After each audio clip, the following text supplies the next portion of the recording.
Welcome to the show, the Greg and the Tim Show. The Greg and I'm Tim here, Show, yeah. as always, with my buddy, Greg Stewart. And I'm here with Tim. And you know what we're coming up on in the next month and a bit? You know what it is? 1 year of doing the Greg and Tim Show. Time flies when you're having fun. And when you're working when you're hard. not having fun, it just flies. It just goes. And so we're actually we've made a list of our top favorite things.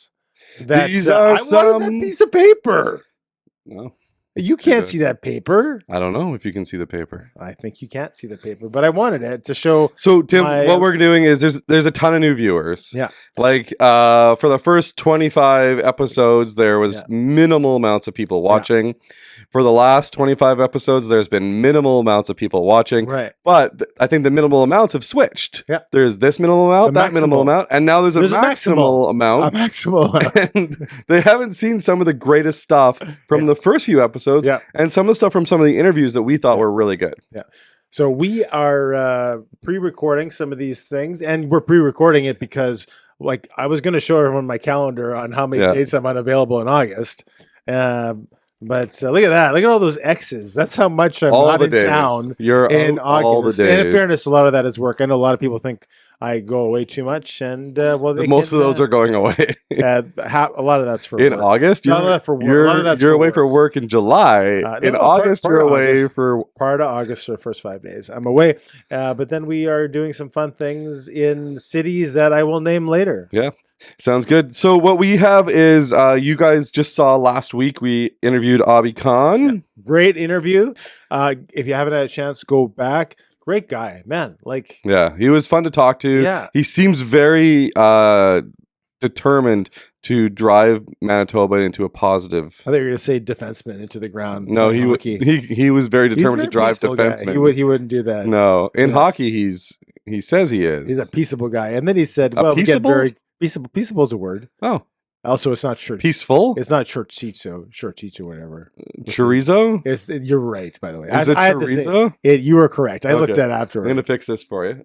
There we go. But you looked it up afterwards? I looked it up. I was like, I just said something. I didn't know if I was right. Chorizo. It sounded right. I was wrong. It was chorizo. You were correct. This is part one of the best of Greg and Tim. I don't know how many parts we're going to do, but I heard 8.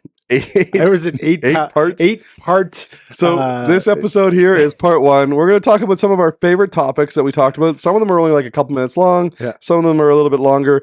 But these are some of the things that were really good that we thought were great during interviews. They were great during our conversations. So if you don't know, back in the day, me and Tim just used to sit in a closet and record things. And then Tim came out of the closet. As I heard, it's called the cupboard. The cupboard. Cupboard. Yeah, I call closets cupboards. A small closet is a cupboard. Yeah. I've never heard that.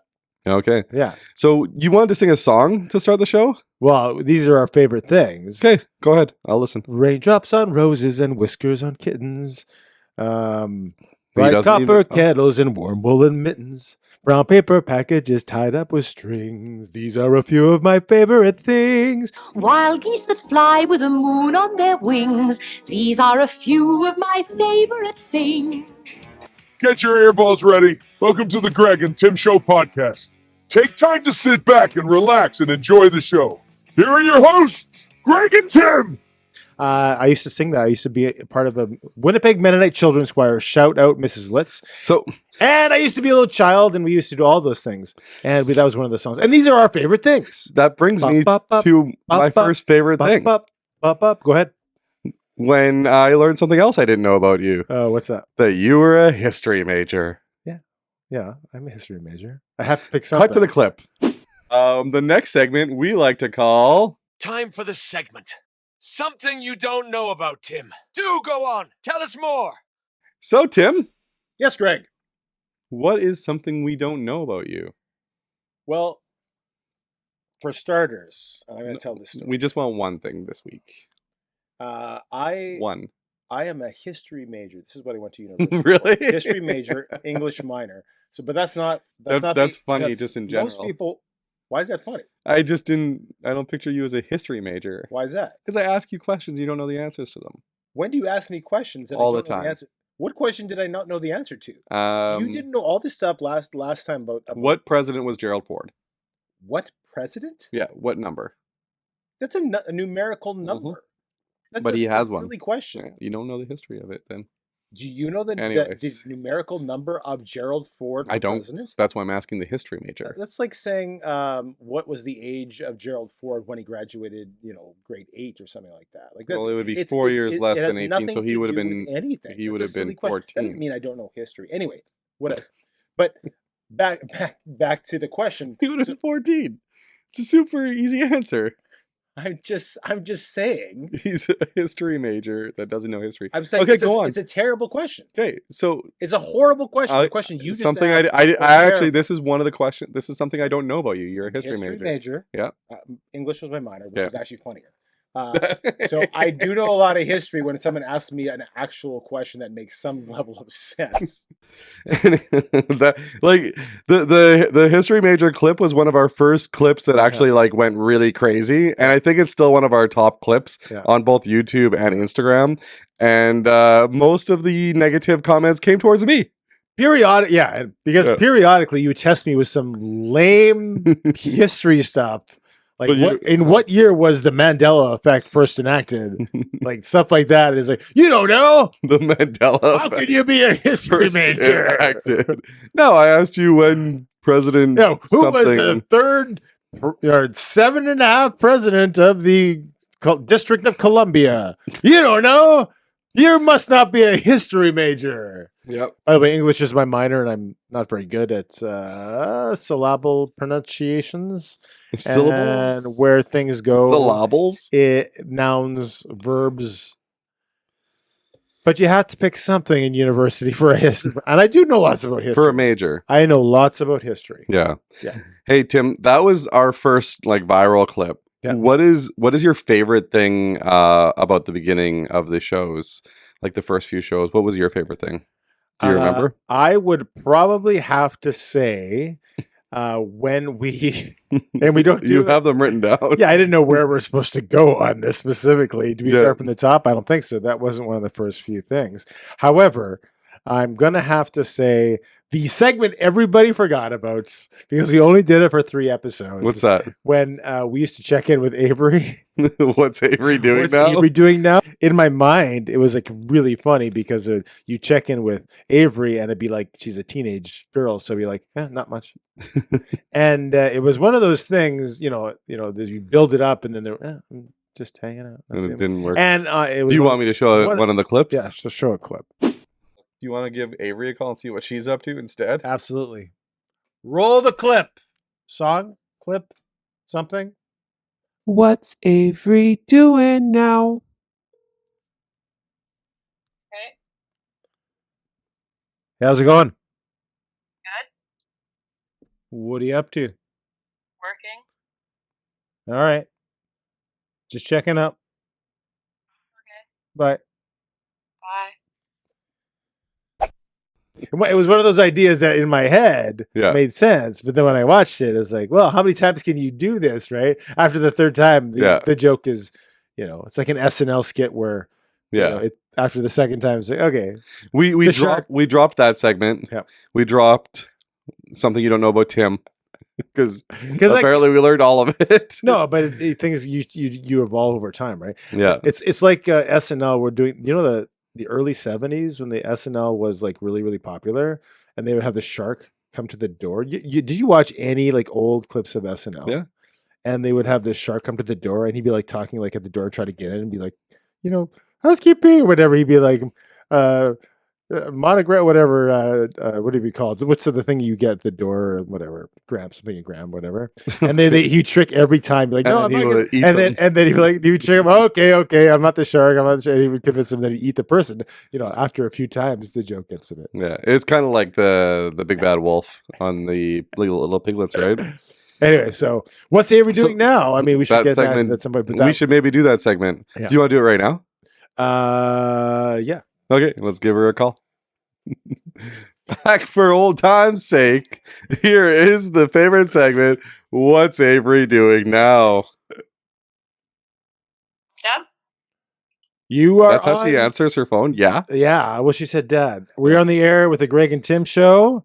We're reenacting the first 3 episodes. We're not reenacting. We're bringing back the favorite segment. What's Avery doing now? Are you super pumped? Dad. So what's Avery doing now? What's Avery doing? Dad. What's Avery doing now? I'm in the bath. That's perfect.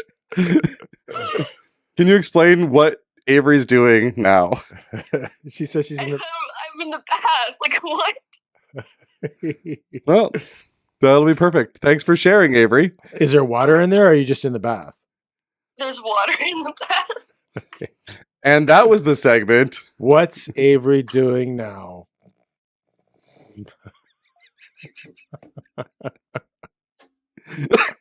That was good. I liked it. That was probably, without a doubt, the best part of ever doing What's Avery Doing Now. Oh, yeah. I'm in the bath. Oh, well. Anyway, one of our first ever segments that we did that was that you hated and that I loved. Yeah. And that actually has been doing well even up until this date. Oh. Is our segment on the Mandela Effect, SINBAD, and the Shazam movie, and it continues to get views. Let's just roll the clip, Tim. You don't have to talk about it again. Which actually brings us to our next segment. The Mandela Effect. Okay, hooray. It's time for the topic of the day. So, the topic of the day today, Tim, is the Mandela Effect. And I know that you don't know a ton about the Mandela Effect. I know enough that if you prompted me with a question, I know enough. With a question, that I would fully understand it. I'm going to literally just pause it there. I know enough. Caught it right there. That'll be one short day. Just 3 seconds. I know enough. Grumpy Tim. So let me set the stage for what the Mandela Effect is. Yeah. Just to open up your brain and close your eyes and think about this. How about yoga again? The Mandela Effect is a phenomenon that has left scientists, conspiracy theorists, and curious minds alike scratching their heads.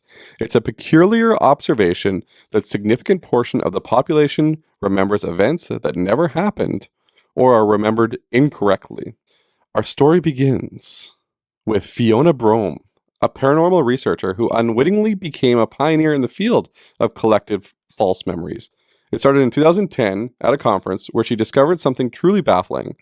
A startling number of attendees shared her vivid memory of Nelson Mandela, the former president of South Africa, dying in prison during the 1980s. The catch? Mandela was released from prison in 1990, and he's very much alive at the time of that conference. This is why they call it the Mandela Effect. But the Mandela Effect isn't confined to mere memory glitches. It goes beyond that, venturing into the realm of alternate realities. Enthusiasts of quantum theory suggest that this phenomenon offers compelling evidence for the existence of the multiverse, which, I was watching Loki and it's all about the multiverse. I feel like every movie, every superhero thing going on right now is all about the multiverse, and it's driving me nuts. But anyways, I digress. The theory posits that within each universe, a parallel realities and alternate versions of events and objects coexist, occasionally crossing paths with our own timeline. It's a mind-boggling concept that raises profound questions about the very nature of reality, yet not everyone is sold on the multiverse theory. In the world of psychology, the Mandela Effect is sometimes compared to déjà vu, with the explanation lying in the human capacity for confabulation. Confabulated memories are unintended distortions that can be as vivid as real events, often associated with the brain's frontal lobes, and they're not intended to deceive. But there's more to the story. Go on. Some believe the Mandela Effect is connected to conspiracies involving Large Hadron Collider, LHC, and the rupture of the space-time continuum. Others speculate that it ties to the. Others speculate that it's tied to flat Earth theories, while some simply think it's a byproduct of our minds playing tricks on us. So whether it's parallel universes, brain confabulation, conspiracies, or simple mind games, the Mandela effect continues to perplex and intrigue. Okay, so before we talk about this anymore, give me the questions you gave me in the summer to kind of explain what examples of that's what I got next for you here. Okay. So peanut butter, is it Jif or Jiffy? Is it Jiffy or JIF? Jif, I think, without the FY at the end. Am I right?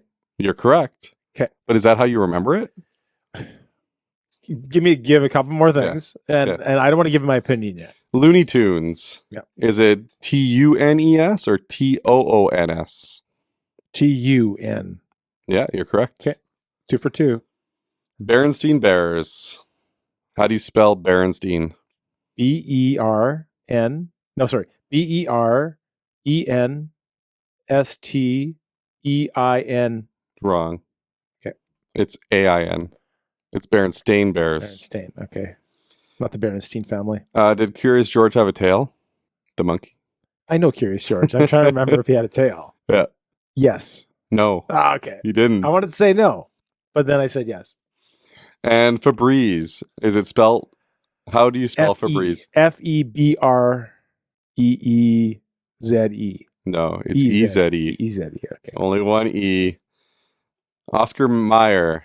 MEYERS. MAYER. Okay. Mayer. It's Oscar Mayer. Oscar Mayer. We'll give you one more. Like Fruit Mayer Loops. Well, what about the movie? We're going to do the movie in a second. Started, you can do this. Yeah. Okay. We're on products now. Fruit Loops. Okay. FROOP.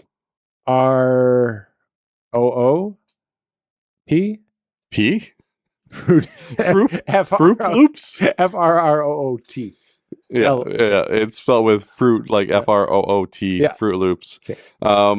So this all stems from a movie. I think the biggest one is the movie. Okay. And the movie was called Shazam. Right. With SINBAD. Okay, and you asked me, do you remember the movie called Shazam with SINBAD? And I was like, I think so. Sure. It's like, he's never been in a movie called Shazam, you dummy. You just remembered incorrectly, right? Yeah. So there's people that are like trying to find a physical copy of this movie. Yeah. SINBAD has come out and said, I've never been in this movie. Yeah. I vividly remember watching Shazam. And everyone's like, no, you're talking about Kazam. Right. And I'm like, no, I've never seen Shaq play a genie before. Right. I have seen SINBAD play a genie before in Shazam. Right. And here's the funny part. He has gone so far to actually make a trailer for this movie to make fun of the people that remember the movie. Right. I'm going to introduce myself. I am Shazam! I'm the genie of the lamp. Because he doesn't have a career anymore. But like the funny thing is like I remember this stuff. Okay. So I remember. This is the part that drives me nuts. It's like, because I think one of the things that was referenced is it's just your brain is so faulty sometimes. The things we remember incorrectly all the time. Does the Monopoly man have a monocle? First of all, what's a monocle? The one eyeglass. I don't remember. But we want to guess. We want to fill in the blank. I think when you're... Okay, so did he have a monocle? No. Well, no. So what's this one on the left? The ones with the monocle. Yeah. And ones without. No, he didn't. He didn't have a monocle? I don't know. I'm guessing. He doesn't have one. Okay. But they might be mistaking him with Planter's Peanut, who had a monocle. Okay, so I don't know much about psychology. Yeah. But typically, when your brain tries to fill in blanks when it doesn't know. Yeah. And it sometimes fills them incorrectly.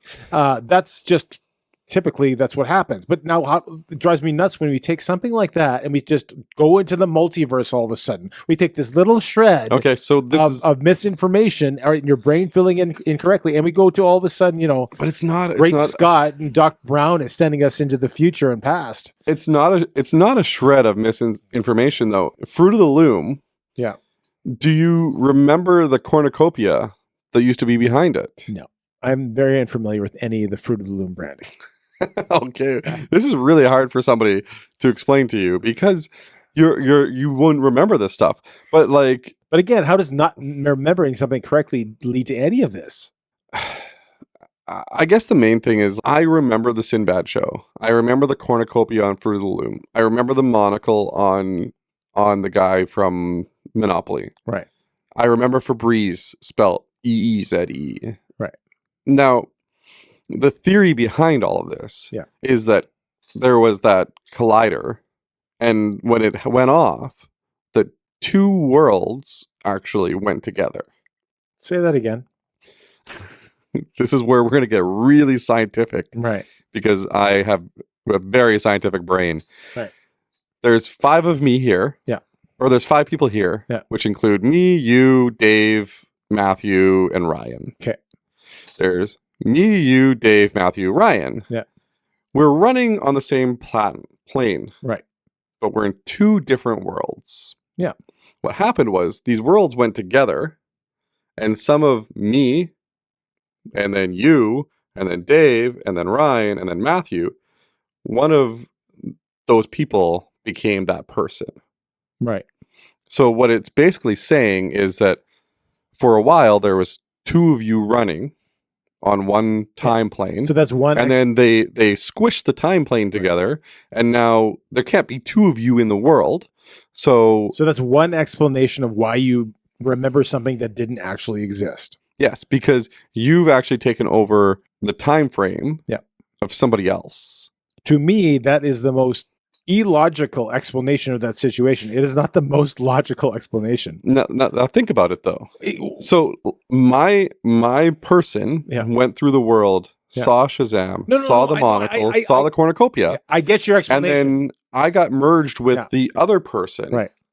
But my brain went into that person's body. I completely understand what you're saying in your explanation. I just think it's wonky and don't believe it at all. Is there a time frame of your life that you don't remember? I don't remember anything till I was 4 or 5 years old. Yes, obviously. None. You know my very first memory? Have I ever told you my very first memory? No. My very first memory was of the day my brother was born. Holy cow. I was 2.5 years old. Oh my gosh. And my parents think this is the weirdest thing that I remember. Yeah. But I remember waking up in that house, walking out of my bedroom, walking out of my room was here. I walked out, looked to the right, living room. My aunt is there folding laundry. Yeah. And I said, "Where's mom?" And my aunt said, "Oh, she's going to have your baby brother." Right. And, so I don't remember my mom being pregnant. Right. I don't remember anything about that house prior. I don't remember my brother being a baby. Yeah. I don't remember any of that stuff. Right. I do remember walking out of the room. Yeah. And my parents didn't tell me this story over and over again. Yeah. This is an actual memory that I can physically remember seeing. No, I completely believe. But I don't remember anything else. So my wife has memories for when I want to say 1 year old to 2 years old, something like really, really young. Yeah. Like between 1 and 2. And her mom would be like, "There's no way you can remember that." And she would say, "No, I remember this. I remember how this looked, whatever." Yeah. And she's like, she remembers that like clear as day. And like I said, I don't remember a single thing till I was 5. Not one thing. And I have a really good memory in general. Yeah. If you ask Lorraine and you say, how's Greg's memory? She'd be like, "Oh, he remembers the weirdest things." Yeah. Like I can remember smell. If I smell something, it'll take me to a memory. If I see something, it'll take me to a memory. They say that babies, if I'm not mistaken, I could be, but if I'm not mistaken, babies do have the ability to remember just like any other individual of any age. The problem is they don't have the importance to associate between events. So when you can't associate the importance between events and activities, your brain tends to forget them. So they don't have that association. That's why you don't remember typically. And again, my wife seem to remember these things when they were quite young. Typically the memories don't exist before a certain age. Yeah. That's my understanding. Yeah. It's strange. Like there's a lot of things that, like you asked me, what's the first game you remember going to? And I think you asked me off camera for that. And like I can remember sitting in my basement watching the 1991 Grey Cup vividly. Yeah. But I was 11 years old. Even as adults, we forget things that we typically don't put importance of. Like I'll every movie that my wife and I talk about watching, she'd be like, "We've never watched this," and every time I was like, "No, we have," but it's just not. But then there's a period of my life where I don't remember anything, and it's not when I was a baby. Right. Like there's a small period of my life that I don't want to go into. Right. That I literally don't remember. Right. Like it's like there was a lost amount of time there. And I'm wondering if that's when the collider hit. See, and that's when I go nuts and go like literally the most illogical explanation of a situation is what's happening now. It's like, we could just misremembering events because that's what our brain does, or we're in the multiverse because that's more fun and exciting. It is. It's more fun and exciting. I guess everyone. Do you ever feel that though that like Hollywood is emulating the world? Just see what you mean by Adam ruins everything. Yeah, you are ruining it. Not Adam, but like it should be called Tim Ruins Everything. The show. I'm referring to the show. Well, we have Tim Ruins Everything in the episode. Do you remember the show Tim Ruins Everything? No, it's called Adam Ruins Everything. Do you remember it? The show called because it was in a multiverse. It was in a different universe, and the show existed, and it was starring a guy named Tim. And it's the only reason I remember that is because I was in a different universe.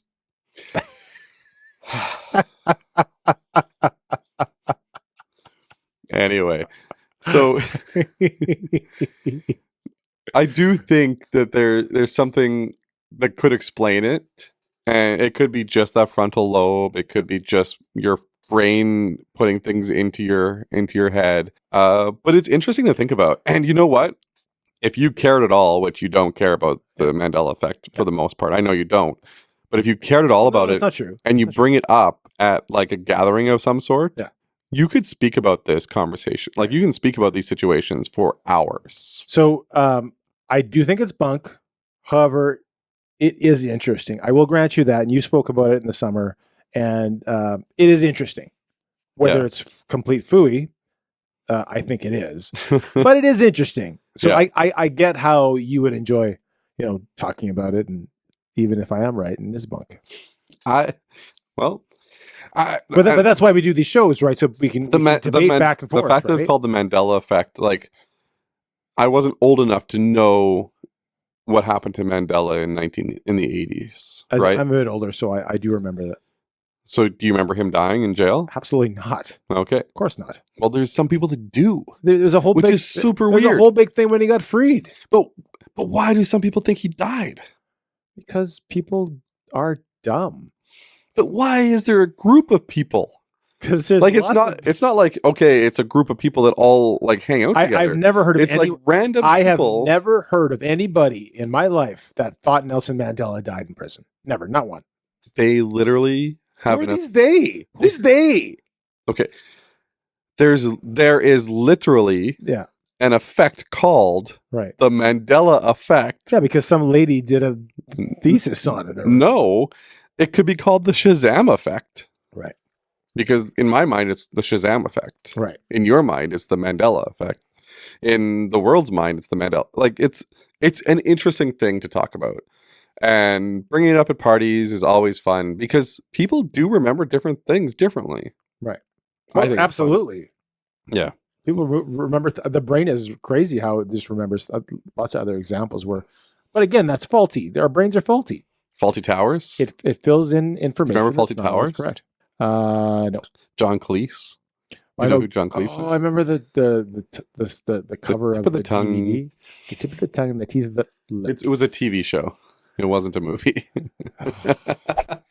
Oh, we must have talked about this months ago, and we're still getting comments. People do not comment about the things I want them to comment. The actual serious conversations, swearing in the arts. Yep. We talking about, do we overschedule our kids? Nope, nobody wants to talk about that. But the Mandela effect and the SINBAD movie, Shazam, when SINBAD's in that movie, they have something to say even to this day, months after we aired that. I have the tape. I watched the movie. They swear by it. Yeah. These are the things that people want to talk about. Well, people like to talk about what they are interested in.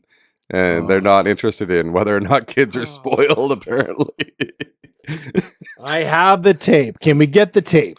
Yeah, so that was one of the most popular segments of the first half of our seasons. Yeah.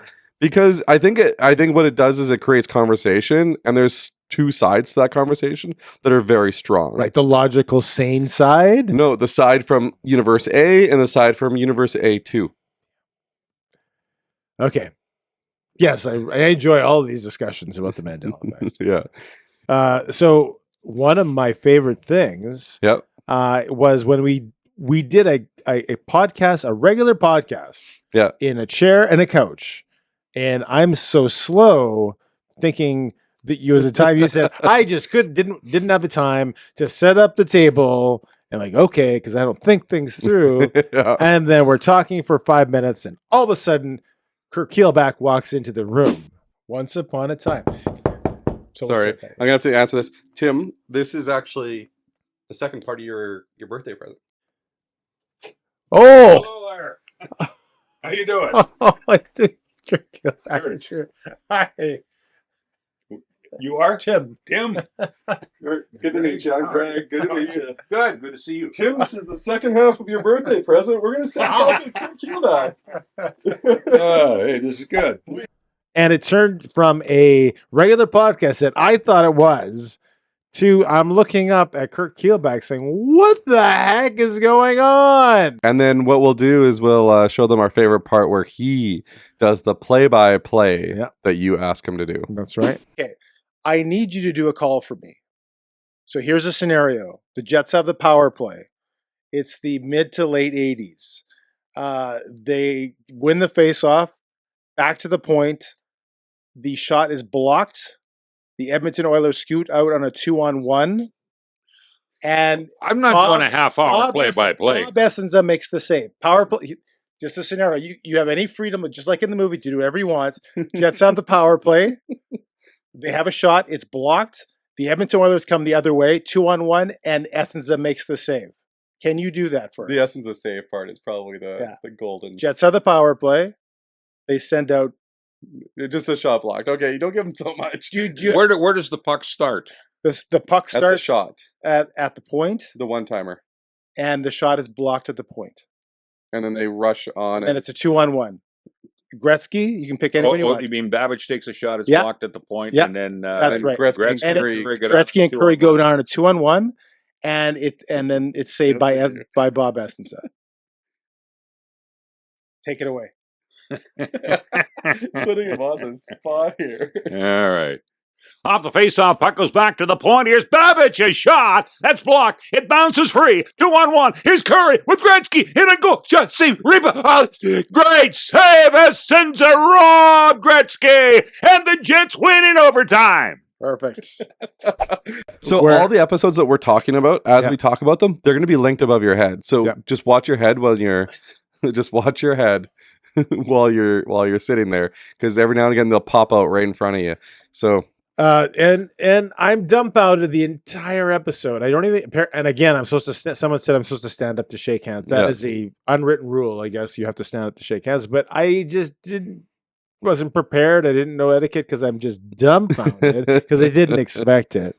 And I still have Kirk Keilback's glasses, so I can see in Kirk can't. In Kirk can't. Is that Shabnoff down the ice? No, Shabnoff retired years ago. Yeah, great memories. Yeah, that was a good one. That was my birthday present, so appreciate it. So before we get to any more of the interviews and our guests and stuff like that, we did a lot of discussions over the first few episodes before the new year, and we did a Christmas discussion.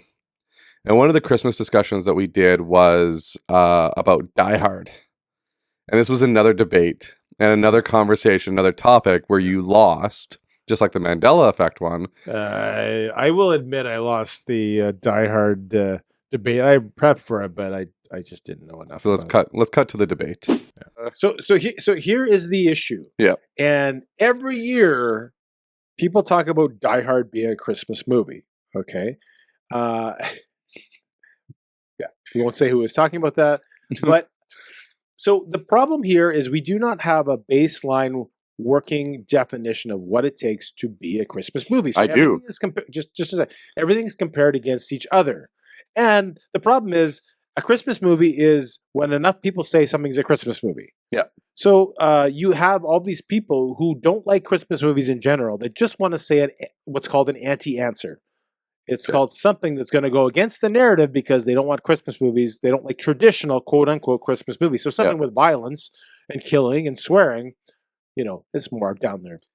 So I'm going to read you the definition of Christmas movie, and then we're going to debate this. Okay. Are you ready? And where's this from? First of all, where's the source? I asked ChatGPT. Okay. The definition of a Christmas movie can vary, but generally it refers to a film that is associated with the Christmas holiday season and often includes themes, settings, or narratives related to Christmas traditions, festivities, and the spirit of the season. Christmas movies often feature elements such as gift-giving, family gatherings, winter settings, decorations, and celebrations of goodwill. While many Christmas movies are centered around the Christian religious aspects of the holidays, others focus on more secular and universal themes of love, generosity, and the joy of the season. Some classic examples of Christmas movies include It's a Wonderful Life, A Christmas Carol, Home Alone, and Elf. Ultimately, the term Christmas movie is broad and encompassing a wide range of films that evoke the spirit of the holiday season in various ways. So, do you want to take the first one, or do you want me to take the first one? First one, what? Argument.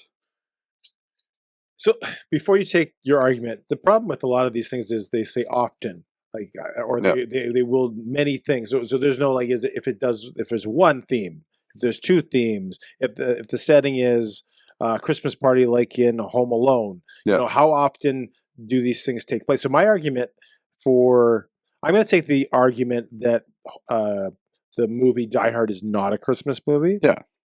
Okay. Because I think, and this is my point, is what I said, is if you could, it's not essential to the storyline that it is Christmas. I disagree. It could have been an Easter party they were at. No. It could have been a Halloween party when they were all dressing up. Okay. So you say that. Yeah. And I'll disagree with you. Okay. I'm going to knock that point down right now. Right. John McClane does not fly home for a Halloween party or an Easter party. Why not? How about Thanksgiving? Because he's been gone for 6 months. He hasn't seen his wife. Thanksgiving is a bigger holiday than Christmas in the U.S. Okay. He did not fly home for Thanksgiving. He could have. But he didn't. He didn't, though. He has been away from his family for 6 months. Again, he didn't, because that's the premise and the point of the movie. He flew home for Christmas. But it could have been other things. He got off the airplane with a giant stuffed bear while Christmas carols played in the airport, while Christmas trees were in the background of the videos. The setting was John McClane's coming home for Christmas. It starts out with a Christmas party. There's a Christmas party. There's Christmas gifts.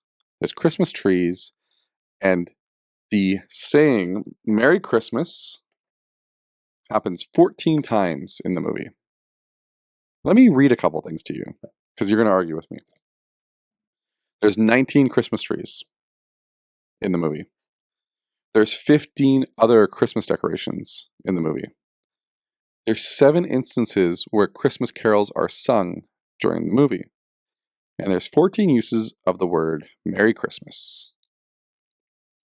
All of those things are more Christmas references than in the movie Home Alone and Miracle on 34th Street. Just because Die Hard has those aspects, and again, the scene is in a building, an office building, a tall structure, where everything takes place. The Nakatomi Plaza. There's hostages. Yeah. That is the setting. So you're going to have those things current throughout the entire movie. One of the hostages has, after he gets killed, not hostage, sorry, one of the terrorists after he gets killed has a shirt that says, "Ho, ho, ho, I now have a machine gun." You can actually argue it's an anti-Christmas movie. He referred to... Okay, can I ask you a question? Yeah. Is Home Alone a Christmas movie? Yes. Wrong. It's a home invasion movie. Right. Does it have to happen at Christmas? Well, they wouldn't have slipped they wouldn't have slipped on the ice if it wasn't at Christmas. Right? No, that's just winter. Right. So you're saying it's a winter movie? Home Alone happens in the winter. It's a home invasion movie. Right. You make a strong point. Honestly, Home Alone is more likely to happen outside of Christmas than Die Hard is outside of Christmas. Right. Because John McClane doesn't come home unless it's Christmas. Home Alone, the family could leave on a vacation at any time of the year. When do you go on your family vacations? February. Okay. So your Home Alone, if you left Avery home alone 10 years ago, would have happened in February. Right. We have gone away at Christmas. So you know why Home Alone's a Christmas movie? Why? Because both instances for the two like decent Home Alones happened over the Christmas holidays. I will argue that both the star, Bruce Willis, as well as the director, never intended them to be quote-unquote Christmas movies. That's one argument I'll give.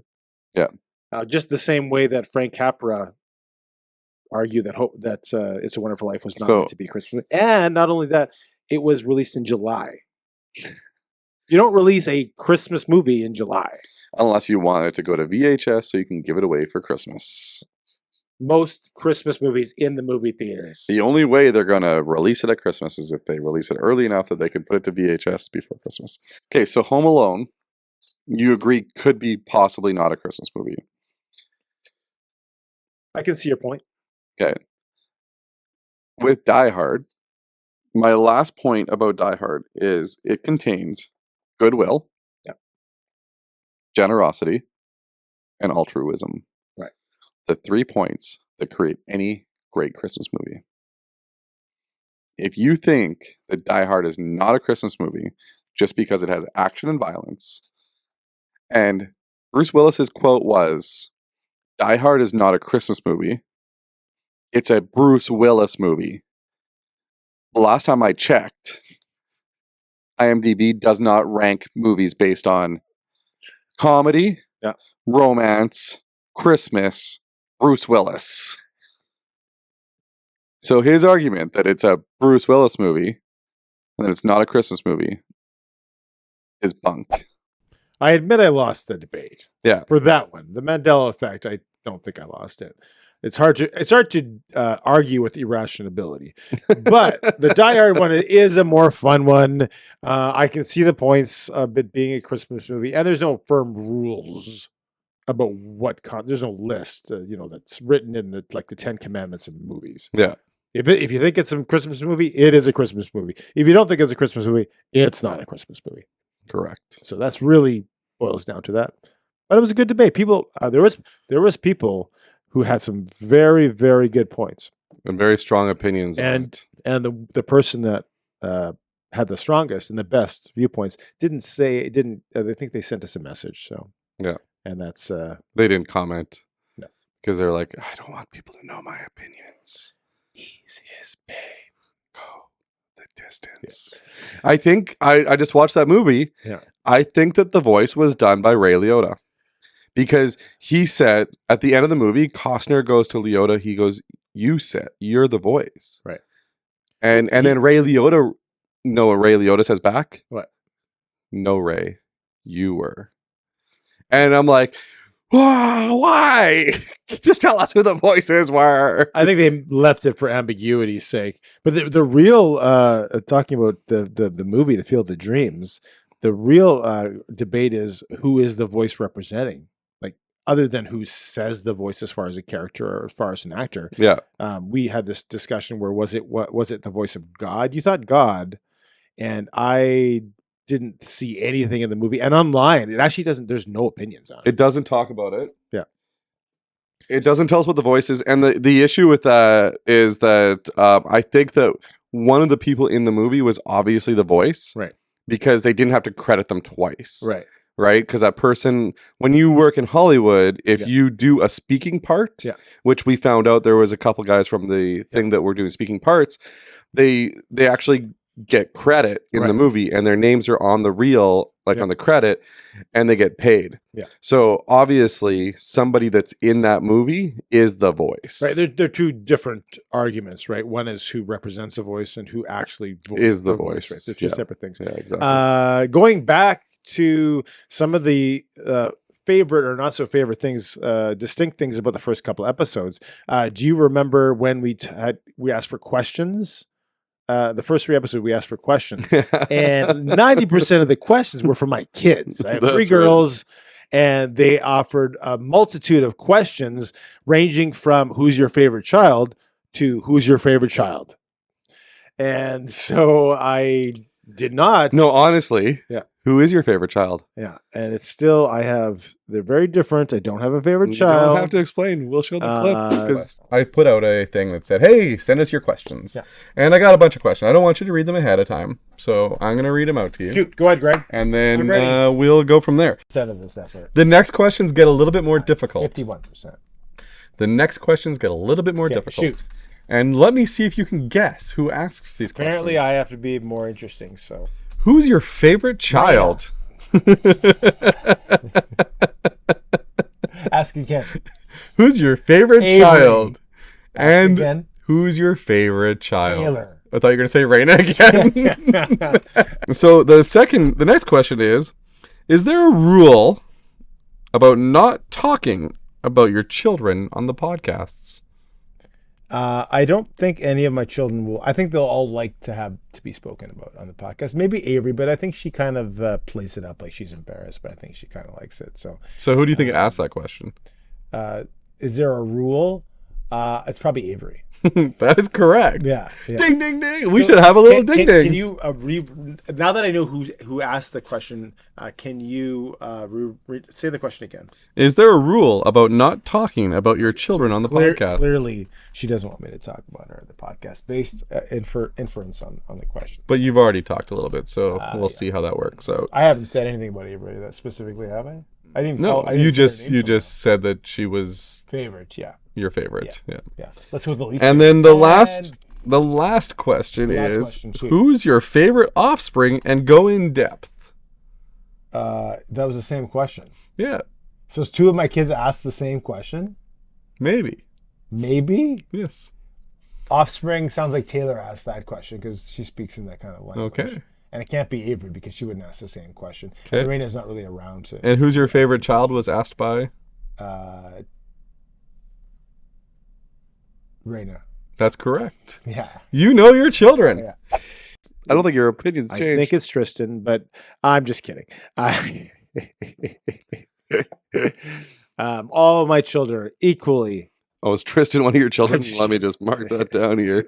I'll give him a call later. Is it a joke? Oh, it was going to be. What's Tristan doing now?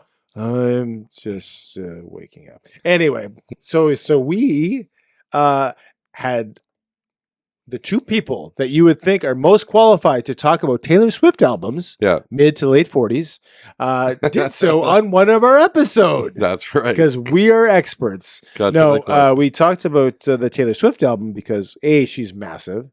Raina and Taylor went with a couple of friends a year and a bit ago to Minneapolis to watch her concert.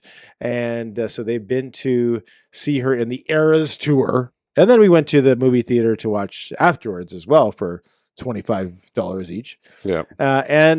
So we decided to review the new album. And we wanted to review it and talk about swearing in the arts and in general in the arts. So we had Taylor review the album in general. You spent a little bit of time reviewing the album. I sort of glanced at it.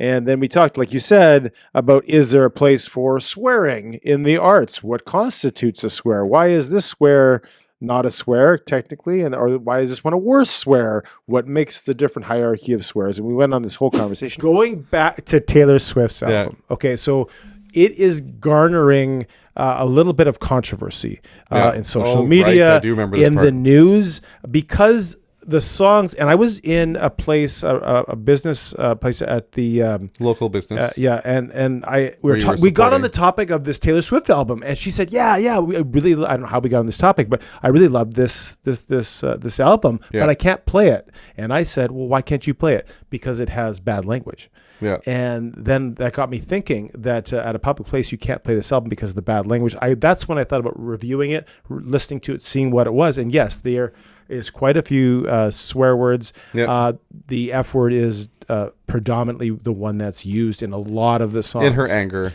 Right? Yeah. So, and I hear on social media that, that how dare she use this bad language? This is no place for our kids that are listening to this. They shouldn't be able to listen because it's so bad. It's really predominant, like this F word. So my question is, and this is kind of a general topic, but where does swearing fit in the arts? For a comedian, let's say. Let me finish the question. Yeah. Let me set up the premise before you answer it, okay? As far as like stand-up comedians, we see it sometimes in poetry. We see it in music specifically, where when you're expressing something, is it okay to use poor language, and even dealing specifically with the F word, but even swears in general, right? To use, we'll call it quote unquote poor language or expressive in what we would call a swear word. Yeah. Second question, is there a hierarchy of swears that some are worse than others, and what makes it offensive in the general public? What makes one word, if I say kafala, that's not offensive, but if I use another word, kafala? I'm just saying some gibberish word or whatever. But we've said this before, like the word crap, is said from, I've heard it on pulpits, from pastors that I've been to when I've been on the road, right?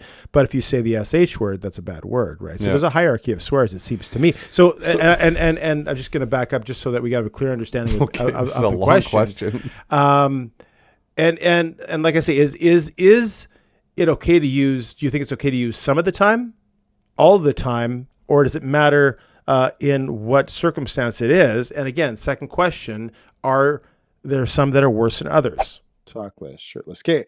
Talkless? Yeah, so that was interesting. And, that is something that we got some feedback on. Yeah. And we still are getting feedback as far as swearing is concerned. Swearing, and I think when we talked to Zach, drinking kind of was equated at the same thing. Yeah. Knowing your audience, talking to a bunch of 7-year-olds and talking to some 50-year-olds, there is some context in it, right?